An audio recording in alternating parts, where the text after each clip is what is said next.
segue falando sobre a falta de leitos nos hospitais e, consequentemente, o fechamento das cidades e a macro-região integrada em tempo real em Ribeirão Preto. Estará conosco o Rafael dos Anjos, especialista em administração pública. Em São Carlos estará Guilherme Rezende, especialista também em administração pública. Em Franca, Fábio Genovez, advogado. Então a gente começa aqui por Ribeirão Preto com o Rafael dos Anjos, especialista em administração pública. Rafael, Ribeirão Preto ainda sofre com o baixo número de leitos. Na sua opinião, esse fato comprova, Rafael, que o momento crítico que nós estamos vivendo é também por falta de empenho político? Ótima tarde. Boa tarde, André. Boa tarde a todos vocês que nos assistem no Jornal da Clube. Sim, André, a gente está vivendo a expectativa de falta de leitos, ou vendo esse discurso de falta de leitos na cidade, quando esse discurso ele tem que ser contado de uma maneira franca, verdadeira para a população. Se a gente pegar todos os hospitais da cidade de Ribeirão Preto, a nossa capacidade de ofertar leitos histórica é de 291 leitos. Ribeirão nunca operou com a capacidade máxima de leitos disponíveis. O que isso quer dizer? Que a gente nunca teve todos os leitos ofertados por todos os hospitais ao mesmo tempo. Ou seja, a gente ainda tem uma margem de crescimento. E a gente não entende por que o governador diminuiu o número de leitos no HC Centro e no HC Campus. O HC Campus contava com 79 leitos e hoje opera com 40 leitos. O HC, o Centro Unidade de Emergência, contava com 23 leitos e hoje opera com 8 leitos apenas. Ou seja, apenas com os leitos estaduais, vinculados a esses hospitais estaduais, seria possível manter Ribeirão hoje na fase verde, no que diz respeito ao número de leitos. Então, se esse é um critério extremamente importante que está gerando pânico na população, a gente não consegue entender o motivo de não se fazer a abertura de leitos quando se tem disponibilidade deles. Rafael, toda essa situação comprova também que o Plano São Paulo ele tem problemas com os critérios usados aí para determinar se a cidade ficará aberta ou se os estabelecimentos ficarão fechados, na sua opinião? Sim, esse é um claro exemplo desse mau desenho do Plano São Paulo, além da mudança de critérios ao longo do tempo, o que é extremamente ruim, porque toda vez que a gente cria uma norma, a gente espera que os municípios sigam aquela norma e se adequem àquela conduta. Se essa norma sofre variações conforme o tempo, você tem uma insegurança dos municípios e, lógico, da economia, dos comerciantes, que toda hora são responsabilizados pelo poder público, pela não abertura do comércio e, na verdade, eles têm que ser parte da solução, porque quem gera emprego e renda são os empreendedores e a gente precisa olhar com mais cautela e atenção. Ribeirão recebeu 155 milhões de reais para ações de combate ao Covid. A Prefeitura de Ribeirão fez 720 pagamentos que totalizaram 97 milhões. Ou seja, em 2020 a gente já teve um superávit ainda de 58 milhões para se investir no combate ao coronavírus. Se o que está sendo gargalo para a abertura do comércio é a questão de abertura de leitos, que se abram os leitos necessários com esses 58 milhões de reais disponíveis.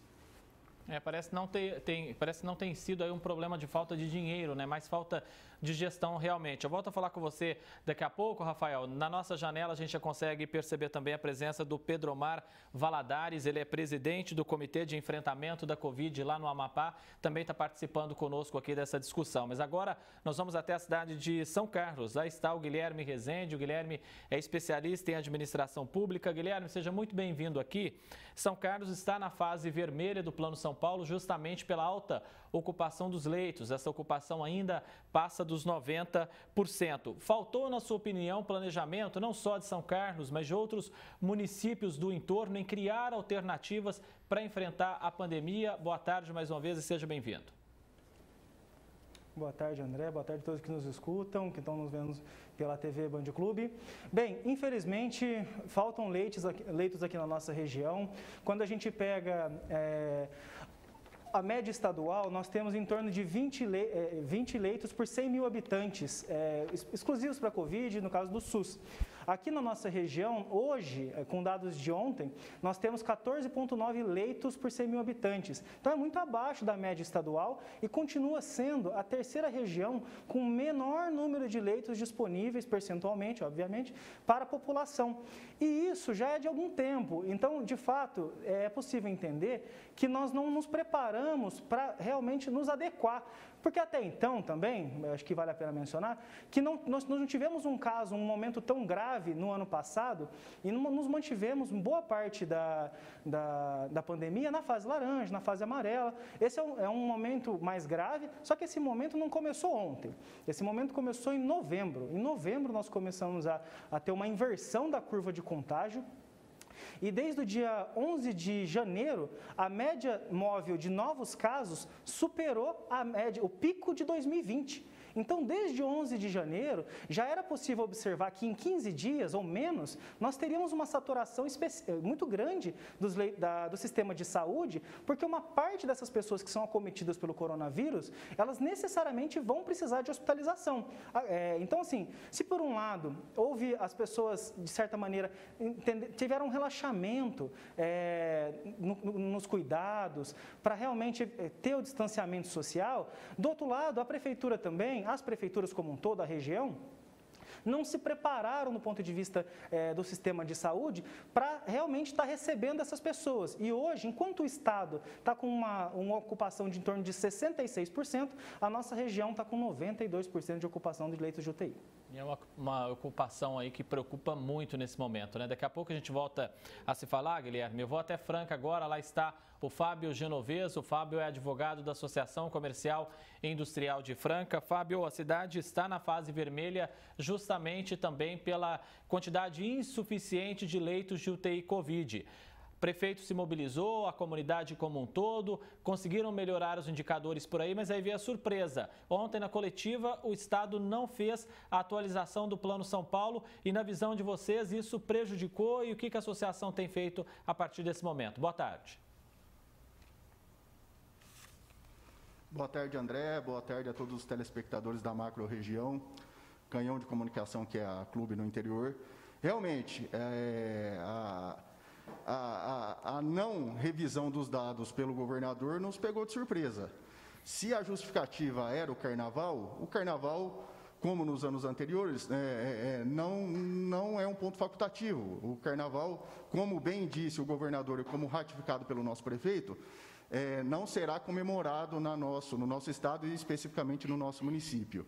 E, portanto, essa justificativa não tem qualquer sentido e razão de ser.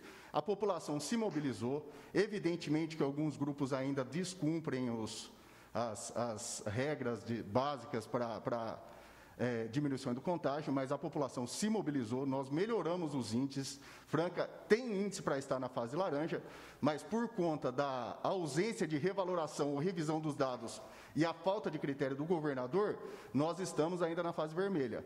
O prefeito tomou as providências, já encaminhou um ofício para o governador. Em contrapartida e em complemento, a Associação do Comércio e Indústria ajuizou o mandado de segurança, impetrou o mandado de segurança para obrigar o governador a reclassificar a região de Franca para a fase laranja. Veja, André, que não é um achismo, nem é um pedido sem qualquer lastro ou argumento. Franca tem índice para estar na fase laranja, e o fato de não estar se deve exclusivamente à falta de critério do governador na análise dos dados do Plano São Paulo. E o que chama a atenção em todo esse contexto, né, Fábio, o Estado ele vem realizando uma série de novas atualizações todas as sextas-feiras e colocando as cidades no vermelho quando esses números pioram. Agora, quando os números melhoram e as cidades têm condição de avançar, essa atualização não é feita, fica também a gente sem entender o que está acontecendo. A gente volta a se falar daqui a pouco, eu vou até agora Amapá, lá está o Pedromar Valadares. O Pedromar é presidente do Conselho, do Comitê de Enfrentamento da Covid-19 por lá. Pedromar, boa tarde, seja bem-vindo por aqui. Nós vimos agora há pouco que a USP confirmou que novas cepas do coronavírus já circulam lá na cidade de Araraquara. Essas cepas são de Manaus e também do Reino Unido. A Prefeitura, então, decidiu endurecer as regras, está proibindo até a circulação de pessoas lá na cidade a partir de segunda-feira. Esse é o caminho ideal, na sua opinião? Boa tarde, seja bem-vindo. Boa tarde, André. Boa tarde a todos da Band Ribeirão. Satisfação estar novamente aqui com vocês, levando informações aqui do nosso norte aqui do Brasil. Bom, a nossa conduta perante esse risco, e nós somos vizinhos, né? Nós estamos aqui próximo do olho do furacão, próximo a Manaus e também próximo ao oeste do Pará, que infelizmente já enfrenta também a situação de colapso. O que nós fizemos aqui foi reforçar as medidas do combate pré-hospitalar à pandemia. Na verdade, desde o início, nós, pela Defesa Civil, reconhecemos que estávamos diante de um desastre biológico e, com isso, instituímos medidas emergenciais em saúde pública, dentre elas o enfrentamento na fase inicial da doença. O Amapá, no início da pandemia, e não diferentemente agora, ele enfrenta carências de leitos, enfrenta dificuldade com profissionais, enfrenta indisponibilidade de tomografia, por exemplo, na rede pública, e essa realidade se minimizou ao longo do tempo por investimentos realizados pela gestão estadual e municipal, mas não suficientemente para a gente ter uma retaguarda adequada. Então, o que nós fizemos? Reforço no atendimento pré-hospitalar, no acolhimento dos pacientes e reforçando essa trincheira. A gente sabe que todas as medidas hoje, elas visam diminuir a pressão sobre o sistema hospitalar, para que as pessoas tenham mais oportunidade de serem bem assistidas em leitos e medicações, insumos, etc. Então, nós estamos aqui monitorando dia a dia essa situação de Manaus, monitorando portos e aeroportos e acompanhando de maneira atenta a evolução dessa pandemia que pode sim chegar até nós. Mas estamos aqui reforçando essas medidas para que não precisemos fechar a cidade, fechar o estado novamente. Passamos por isso no passado, sabemos que é uma medida extrema, que muitas vezes é difícil diferenciar a dose, se é um remédio ou se é um veneno. Sabemos que o lockdown ele gera um efeito rebote depois que as pessoas voltam a circular. A gente fecha pessoas fazendo a transmissão por clusters domiciliares. Então, a tendência aqui no Amapá é a gente minimizar isso, ou seja, diminuir a pressão sobre o sistema hospitalar. A nossa retaguarda ainda é menor, mas tentando ao máximo evitar essa medida extrema que tem seus efeitos deletérios também. Obrigado por enquanto, Pedro Omar. A gente volta a se falar daqui a pouco. Eu volto aqui para Ribeirão Preto. Está conosco o Rafael dos Anjos, especialista em administração pública. Rafael, o fato é o seguinte, no auge da pandemia, isso no ano passado, Ribeirão Preto chegou a ter mais de 240 leitos de UTI. Hoje esse número está na casa dos 201 e a gente vai ver que vai subindo ali lentamente. Cria-se 2 novos leitos, 3, talvez 5, enfim. E aí fica aquele jogo de empurra-empurra, né? O Estado diz que a responsabilidade de abrir mais leitos é da União. A União diz que é do Estado. No meio de tudo isso fica a população, fica o comerciante. Não pode ficar com esse jogo de empurra-empurra, tem que buscar resolver o problema.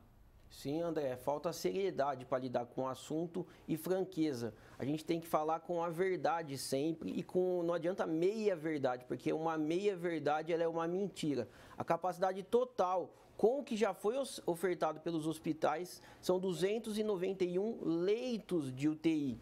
E a gente tem recursos que não foram empregados da Prefeitura de Ribeirão Preto, da ordem de 58 milhões de reais que poderiam ser utilizados na abertura de leitos. Para se ter um exemplo, para credenciar 10 leitos de UTI junto à Santa Casa, a Prefeitura de Ribeirão disponibilizou 960 mil reais.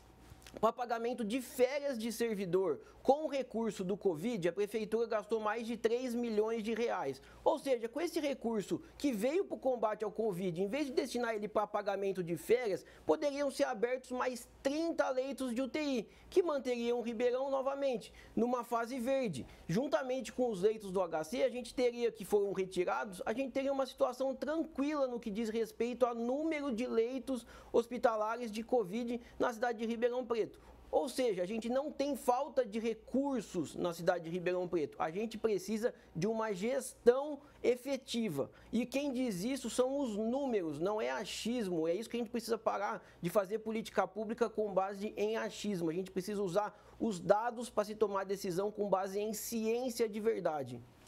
Mais atitude e vontade de resolver o problema, é isso que às vezes falta, né, Rafael? Muitíssimo obrigado. Deixa eu falar com o Guilherme Rezende, especialista em administração pública, direto lá da Casa da Clube, na esquina da Torre, em São Carlos. Guilherme, problema da falta de leitos é regional aí também para vocês, atinge não só São Carlos como Araraquara. E teve uma reunião recentemente envolvendo o Ayrton Garcia, prefeito de São Carlos, e o prefeito de Araraquara, Edinho Silva. Importante essa conversa, mas mais do que isso, né? Importante que saia dali algo concreto, que não fique só na falação. Exatamente. Essa conversa ela deveria estar acontecendo durante todo o ano de 2020. Ela não precisa acontecer só nos momentos de maior gravidade. E, eventualmente, se essas conversas estivessem acontecendo de maneira mais intensa e estruturada, talvez nós não tivéssemos passado por essa situação.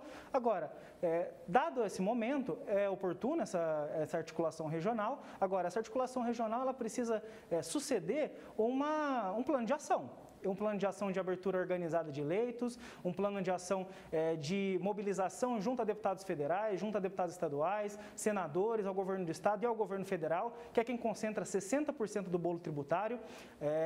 E isso é muito importante para que a gente realmente consiga sair dessa situação e evitar voltar, juntamente com o processo de vacinação, com a seriedade em relação às medidas de distanciamento social, tanto por cidades maiores quanto as cidades menores da região, que por vezes não dispõem de leitos de UTI e precisam de ser utilizados os leitos das cidades maiores. Essa é um problema regional, na verdade é um problema global e que a única resposta possível é uma resposta regional organizada, séria e baseada em dados. É isso. Vou até a cidade de Franca agora. Lá está o Fábio Genovez, advogado da Associação Comercial e Industrial. Fábio, Franca vai então para a 4ª semana na fase vermelha. Durante 15 dias ficou totalmente fechado, depois ali houve uma flexibilizada, o comércio pôde começar a atender na porta, sem o pessoal adentrar as lojas. E está tendo uma conversa franca aí entre Prefeitura, Ministério Público, os hospitais. Qual que é a importância desse diálogo, principalmente com o Ministério Público, na tentativa realmente de melhorar os indicadores? André, é importantíssimo o diálogo. O prefeito recém-possado vem pregando muito o diálogo, e assim ele tem feito conosco, assim ele tem feito com o Ministério Público. Eu acho que isso é uma forma bacana de tentar resolver os problemas. Buscar um embate, judicializar toda e qualquer questão não é o caso. No passado, nós optamos e mantemos essa postura do diálogo. Assim, a Associação do Comércio e Indústria fez durante todo o ano, com a gestão passada, e assim vem tentando fazer. Isso é importantíssimo. A verdade é que os nossos gestores públicos, em sua maioria, politizaram a questão. Todo mundo, de forma ou outra, tenta obter algum prestígio político com a questão importantíssima de saúde pública e sanitária, que é a pandemia.